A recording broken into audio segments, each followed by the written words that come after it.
ভেতরে একজন প্রতিবন্ধী, আর এই যে মহিলাকে দেখছেন ওনার স্বামী হচ্ছে বাক প্রতিবন্ধী।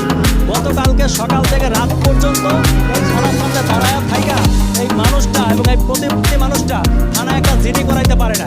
শুধু এখানেই তা না, জিডির মধ্যে 14টা ভুল আছে, এভাবে লেখছো কেন, ওভাবে করছে কেন? আরে ভাই, সাধারণ মানুষ এরা কি এত কিছু বুঝবে? এরা পারে না বলে তো আপনাদের কাছে আসছে, তাই না? এখানকার থানার একজনকে চাই, এদেরকে হ্যারাসমেন্ট করেছে, এদের কাছ থেকে টাকা চেয়েছে। জি, আপনার নাম কি? আমার নাম ফাতেমা আক্তার। আচ্ছা, কি হয়েছে? আপনার স্বামী কি করে? আমার স্বামী কসাইগিরি করে। আমার স্বামী বোবা, মানে সে বাক প্রতিবন্ধী। বাক প্রতিবন্ধী। কি হয়েছিল? আমার বাসা থেকে 2টা মোবাইল হারানো গেছে। কিভাবে হারানো গেছে? বাইদা লোক আসছিল, 2টা সাপ ধরার কথা বইলা, তারপরে আমার বললো যে তাবিজ নেন, তাবিজ নেন। তারপরে যে কি হইলো আমি সেটা বলতে পারি না। তারপরে দেখি যে মোবাইল 2টা নাই। এখন থানায় আসছি অভিযোগ জানানোর জন্য। তো অফলাইনে ইতে হয় নাই, তারা বলতেছে যে অফলাইনেরটাই নিয়ে আসেন, আমরা দেখতেছি সেটা। তারপরে এটা নিয়ে গেছি, এটা নিয়ে যাওয়ার পরে জিজ্ঞেস করতেছে কত টাকা নিছে। হ্যাঁ, এটা কি করে আনছেন?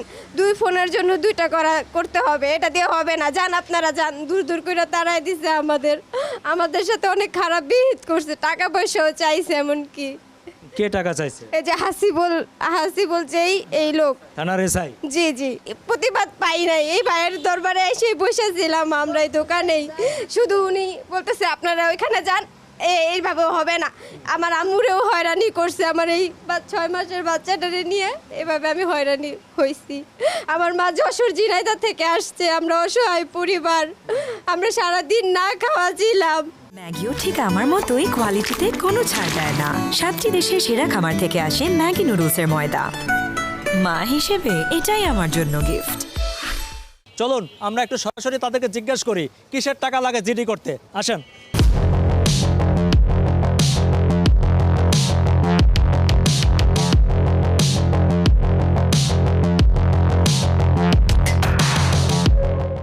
ওনারা সারাটা দিন মোবাইল হারাইছে বলে জিডি করতে আসছে।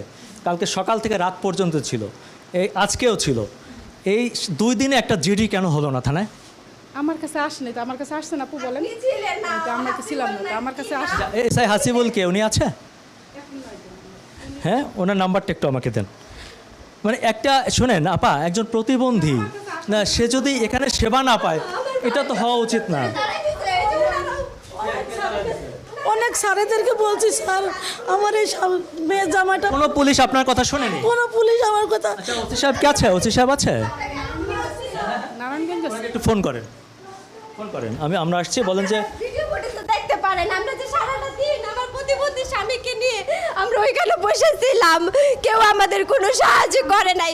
ওনারা বলতেছে আমাদের ওইখানে একটা লাইন আছে, আমি দেখাই আপনাদের। আসে আচ্ছা আচ্ছা, বসেন বসেন, আমি দেখছি আপা, আপনি শান্ত হন, আমরা দেখছি এটা ধরো ধরো।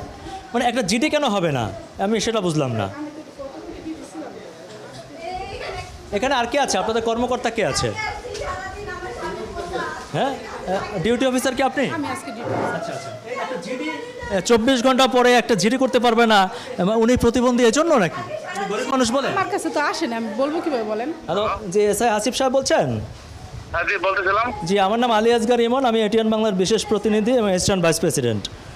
জি, আমি আপনার থানায় এসেছি। একজন বাক প্রতিবন্ধী এবং তার স্ত্রী গতকালকে একটা জিডি করার জন্য এসেছিল।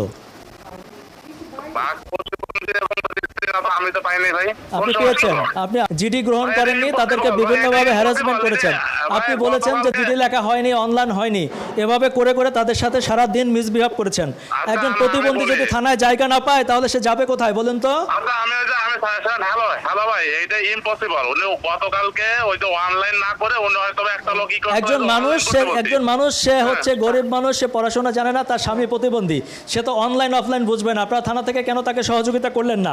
মাননীয় প্রধানমন্ত্রীর নির্দেশ আছে যে প্রতিবন্ধীদেরকে সর্বোচ্চ প্রায়োরিটি দিতে হবে, যে কোনো জায়গায় তাদের যাতে প্রতিবন্ধকতা না হয়, তাদের কাজ সবার আগে হবে। মাননীয় প্রধানমন্ত্রী এটা বলার পরেও সেই নির্দেশ আপনারা কেন বাস্তবায়ন করলেন না? আরে ভাই, আমি বলি আমি আমার বাসা থেকে সন্ধ্যার সময় আমি আপনার সাথে দেখা করতে চাই। আপনার নাম্বার দিয়ে আমাকে ফোন দেন। আপনি আমার সাথে দেখা করা জরুরি না, আপনি আমাকে বলেন একজন প্রতিবন্ধী কেন আপনার থানায় এসে সেবা পেল না? প্রতিবন্ধী ভাই, আমি ওইটা এখন পোষায় দিচ্ছি ভাই, কিন্তু আমি আপনার সাথে সন্ধ্যার সময় দেখা করতেছি, এই বিষয়টা নিয়ে তুই কি করেন? না না, এই বিষয়টা না, আমি শোনেন, আপনাকে ডিরেক্ট জানতে চাচ্ছি গণমাধ্যমের একজন কর্মী হিসাবে, একজন প্রতিবন্ধী আপনার থানায় এসে আপনার কাছ থেকে সেবা পায়নি, আপনি তাদেরকে হ্যারাসমেন্ট করেছেন, তাদেরকে ইনডাইরেক্টলি টাকা চেয়েছেন তাদের কাছে, তো একটা প্রতিবন্ধী কেন এত হ্যারাসমেন্টের শিকার হবে? মানে আমি এদের টাকা চাবো কেন ভাই? এটা তো ইম্পসিবল বিষয় বলতেছেন না। আচ্ছা, ওনাদেরকে এত অনলাইন অফলাইন বোঝানোর কোনো দরকার আছে? না, সেটা এখান থেকে করে দিবে তো, এটা তো কালকে বলেই দেওয়া হয়েছে, করে দিবে না কেন? সেটা হয় না, এবং আপনাদের যে এসআই সে নাকি ওনাদের কাছে টাকা চাইছে ইনডাইরেক্টলি। এটার কোনো সুযোগ নেই। আচ্ছা, একজন এসআই, আপনি আমাকে বলেন যে 24 ঘন্টার মধ্যে আপনার একটা জিডি নিতে পারলেন না একজন প্রতিবন্ধীর কাছ থেকে, এটা কি ঠিক হলো? না না, এটা জিডি নিবে না কেন? অবশ্যই সে যখন আসে তাৎক্ষণিক ডিউটি অফিসারকে দেওয়া হয়েছে। সারাদিনে জিডি নেয়নি, ওর সাথে কথা বলতো।